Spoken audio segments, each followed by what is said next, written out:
Unauona ule mchuzi unaochemka ukinukia kama baraka? Jasho la mpishi lililotiririka kutoka usoni hadi kwenye sufuria ndilo linakuongezea ladha ya ziada bila ya wewe kujua. Chakula cha Mama Shuu ni cha bei rahisi. Ugali na nyama kwa 1,000. Unapokila, unafurahia bei, lakini huku nyuma kuna siri ya ladha. Na nyama inakuwa tamu, harufu yake ikikusogeza karibu na mezani, ikikuacha ukitamani kipande kingine. Hii ni simulizi kuhusu sisi vijana tunaokula migahawani. Tuwe makini.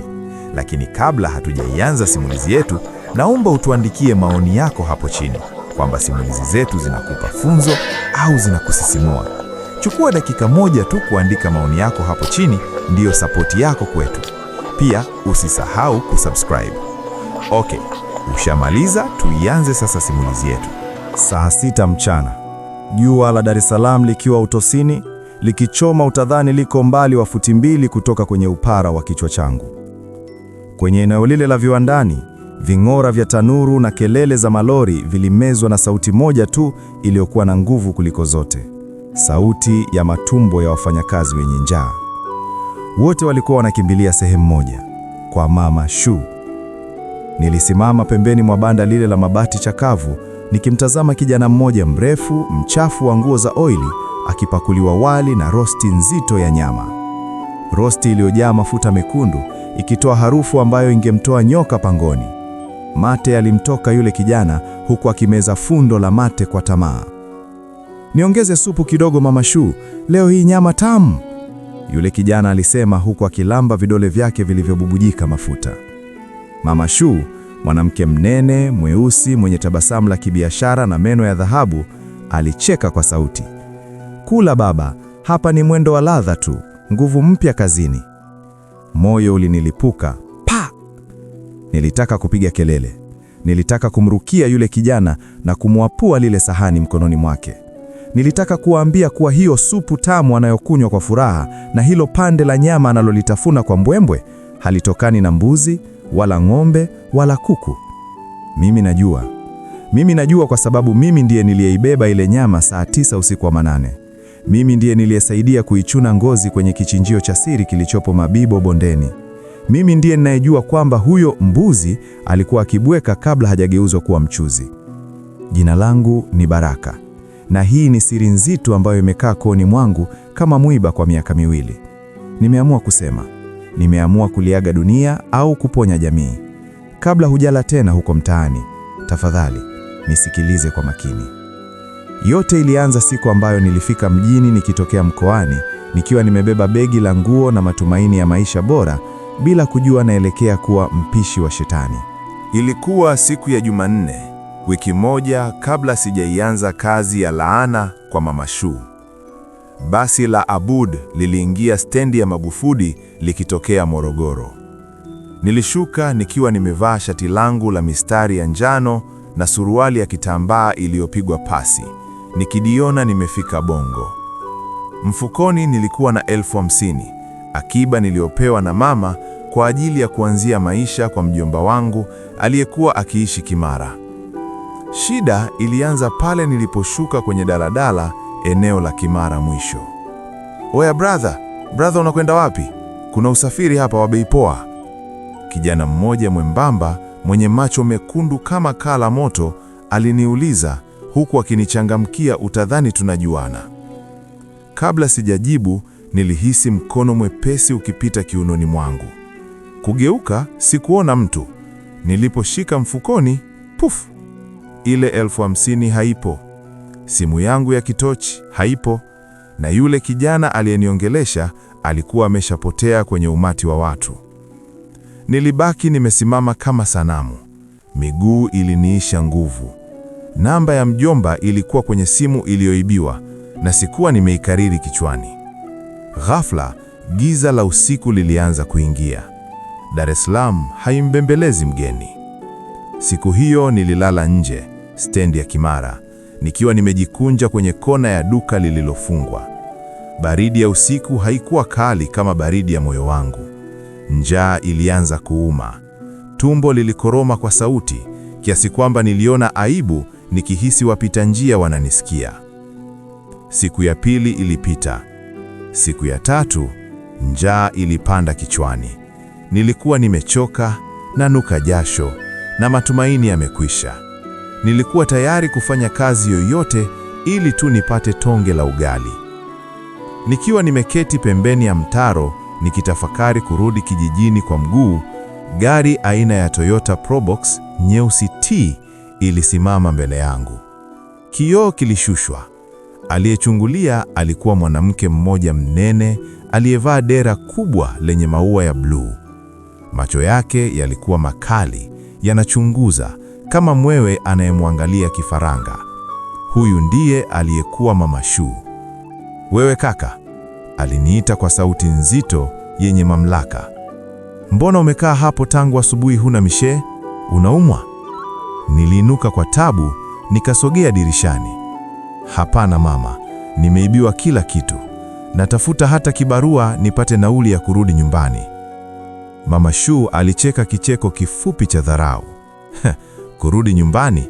Mwanaume harudi nyumbani kizembe hivyo. Unajua kupika?" Swali lile lilinistua. Kupika? Ndiyo, nilikuwa napika kwenye harusi huko kijijini. Ulikuwa uongo wa lazima ili nipate kula. Mama Shuu alinitazama kuanzia chini hadi juu. "Ingia kwenye gari. Nina kazi. Chakula utakula na pakulala utapata, lakini kwangu hakuna uvivu. Uvivu ni dhambi." Sikufikiria mara mbili. Nilihisi Mungu amemshusha malaika kuja kuniokoa. Sikujua kuwa nimepanda gari la kwenda kuzimu. Tulifika eneo la Manzese, kwenye nyumba moja kubwa iliyozungushiwa ukuta mrefu sana. Juu ya ukuta kulikuwa na chupa zilizovunjwa na waya wa umeme. Geti lilipofunguliwa, nilishangaa.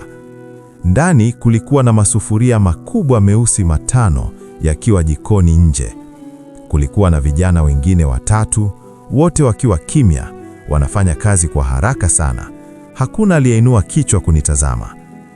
Mama Shuu alinionyesha chumba kidogo cha uani. "Utalala hapa.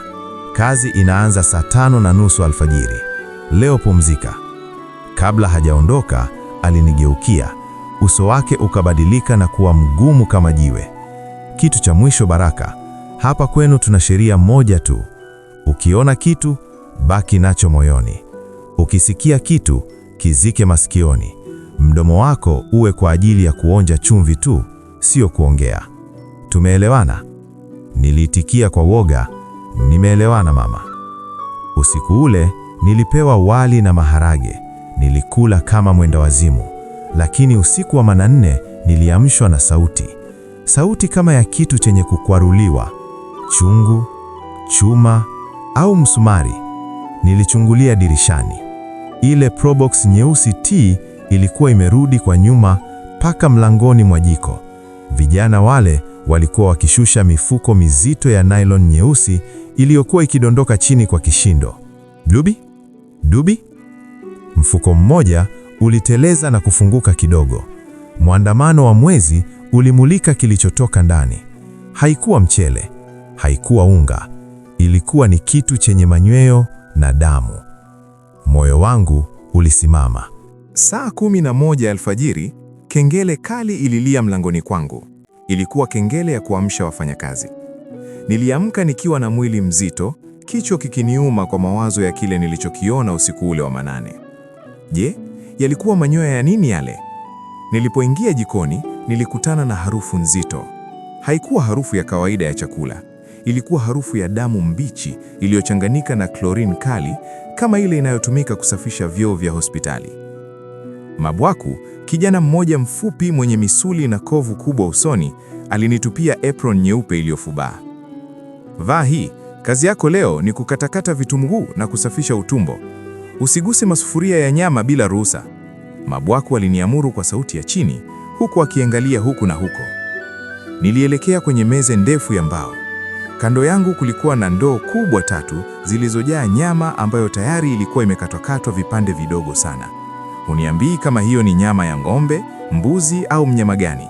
Ilikuwa nyekundu sana, nyekundu inayotisha. Nilianza kukatakata vitunguu huku macho yangu yakiiba siri. Mama Shuu aliingia jikoni, amevaa kanga moja mwilini na mtandio kichwani. Mkononi alikuwa ameshika kopo dogo la plastiki jeusi. Wafanyakazi wote walisimamisha kazi. Kimya kilitawala. Mama Shu alisogelea lile sufuria kubwa lililokuwa linachemka supu. Alifungua lile kopo jeusi, akachota unga fulani wa kijivu, akamwagia mle ndani. Puu! Moshi mweupe ulifuka ghafla na harufu ya ajabu ilijaa jikoni. Ile harufu ya damu na klorini ilipotea papo hapo, ikabadilika na kuwa harufu nzuri ya mchuzi wa nyama ambao haujawahi kutokea. Mate alinijaa mdomoni bila kupenda. Kumbe ndiyo maana watu wanapanga foleni. Baraka, Mama Shu aliita ghafla. Nilishtuka na kisu kikaniponyoka. Naam mama, umeshangaa nini? Hiyo ni viungo vya babu kutoka Tanga. Ukimaliza vitunguu, chukua ile ndoo ya utumbo uipeleke uwani ukaoshe, na hakikisha unaosha mara 10 mpaka harufu yote iishe. Sitaki kusikia mtu analalamika utumbo una harufu. Niliinua ile ndoo nzito. Nilipofika uwani, nilimwaga ule utumbo kwenye beseni. Moyo uliniruka. Katika maisha yangu ya kupika sherehe kijijini, sijawahi kuona utumbo mwembamba kiasi hicho. Huu haukuwa utumbo wa ng'ombe wala mbuzi. Ulikuwa mwembamba, laini na mrefu sana. Nilipokuwa naosha, niliona kitu kimekwama katikati ya utumbo mmoja. Kitu kigumu. Nilivuta. Kiliangukia mkononi mwangu. Ilikuwa kucha ndefu, iliyopinda kama ya mnyama anayeparura. Haikuwa kwato. Ghafla, kivuli cha mtu kiliangukia kwenye beseni. Niligeuka haraka na kuificha ile kucha mfukoni. Mabwako alikuwa amesimama nyuma yangu, akiwa shika panga la kukatia mifupa.